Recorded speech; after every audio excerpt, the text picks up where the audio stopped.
প্রতি বছর আমি একবার হলেও বইমেলাতে যাই। তো এইবারও আমি একদমই মিস করি নাই। এইবারও চলে গিয়েছিলাম বইমেলাতে। তো আমি বইমেলাতে যাওয়ার জন্য সকাল, সকাল ঘুম থেকে উঠেছি অ্যান্ড উঠে সব কাজ শেষ করে আমি সুন্দর একটা নীল শাড়ি পরে রেডি হয়ে যাই। তো আমি রেডি হয়ে এরপর রওনা দিয়ে দেই। আর বলতে, বলতে কিন্তু আমি অলমোস্ট শাহবাগে চলে এসেছি।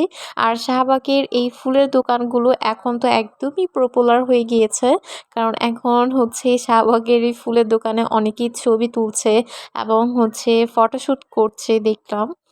তো আমারও হচ্ছে আমিও কিছু পিকচার তুলেছিলাম কারণ বেশ সুন্দর আসে ছবিগুলো। এরপর আমি ডিরেক্ট টিএসসি চলে আসি আর টিএসসিতেই কিন্তু বইমেলাটা। তো দেখতেই পাচ্ছেন কত বেশি ভিড় কারণ সেদিন একটা বন্ধের দিন ছিল মানে শবে বরাতের পরের দিন। তো ওইদিন বন্ধ ছিল এইজন্য এত বেশি ভিড়। তো আমি সাজেস্ট করব যে বইমেলাতে যদিও যান তাহলে অবশ্যই বন্ধের দিনগুলোতে কেউ যাবেন না। কারণ একটু পরেই দেখবেন যে বইমেলার অবস্থা সেদিন কত বেশি হচ্ছে মানে খারাপ ছিল।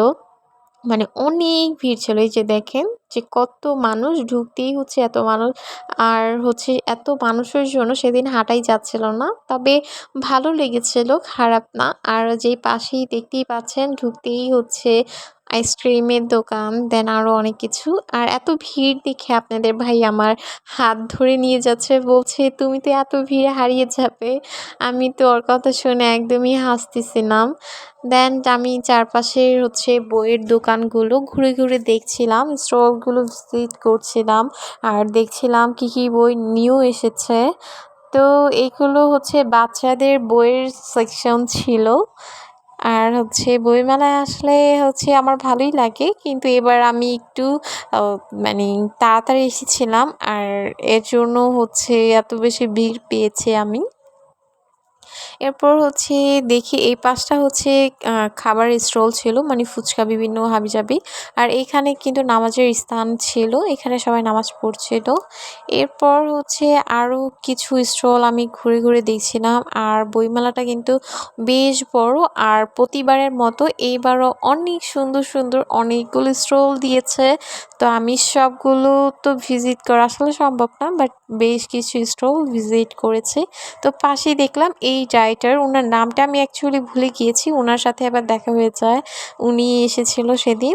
এরপর হচ্ছে আপনাদের ভাইয়ার সাথে আমি হাত ধরে, ধরেই সেদিন পুরোটা বইমেলায় ঘুরেছিলাম। কারণ প্রচুর ভিড় ছিল তাই।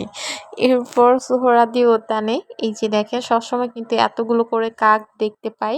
তো ওই দিনের ভিউটাও বেশ সুন্দর ছিল। এর জন্য আপনাদের ভাইয়া সুন্দর একটা ভিডিও করে দিল আমাকে। তো এই তো আমাদের বইমেলা ঘোরা কিন্তু অলমোস্ট শেষ। এরপর আমরা বইমেলা থেকে বের হয়ে যাই। আর দেখেন টিএসসিতে কত পরিমাণ মানুষ সেদিন ছিল। তো এখন হচ্ছে টিএসসি ঘুরবো। আর টিএসসিতে আসছি এই ভাজা পোড়া খাবো না তা তো হতেই পারে না। তাই আমরা ভাজা পোড়া খেয়ে নিই। আর আমার তো ভাজা পোড়া এমনিতেও অনেক পছন্দের। এরপর আমি ফুচকা লাভার ভাই। আমি ফুচকা না খেয়ে তো থাকতেই পারবো না। দেন আমি ফুচকা খাই। এরপর হচ্ছে আমরা ২ জনে চা খাই। আর চা খেতে, খেতে গল্প করছিলাম আর বলছিলাম যে, "দেখো আমাদের কিন্তু হচ্ছে বইমেলার সাথে, সাথে টিএসসি ডেটও হয়ে গেল।" আপনাদের ভাইয়া বলল যে, "হ্যাঁ, তাই তো।" এরপর আমার একটা রিক্সা নিয়ে একদমই হচ্ছে পুরো শহরটা ঘুরে, ঘুরে দেখছিলাম। মানে বেলি রোডে দিয়ে আমরা হচ্ছে অনেক ঘুরে টুরে তারপরে হচ্ছে বাসায় ব্যাক করি। তো সেদিন হচ্ছে সবকিছু মিলিয়ে বেশ সুন্দর একটা দিন ছিল। তো আজকের মতো ভিডিওটা এখানেই শেষ করছি। সবাই ভালো থাকবেন, সুস্থ থাকবেন। আল্লাহ হাফেজ।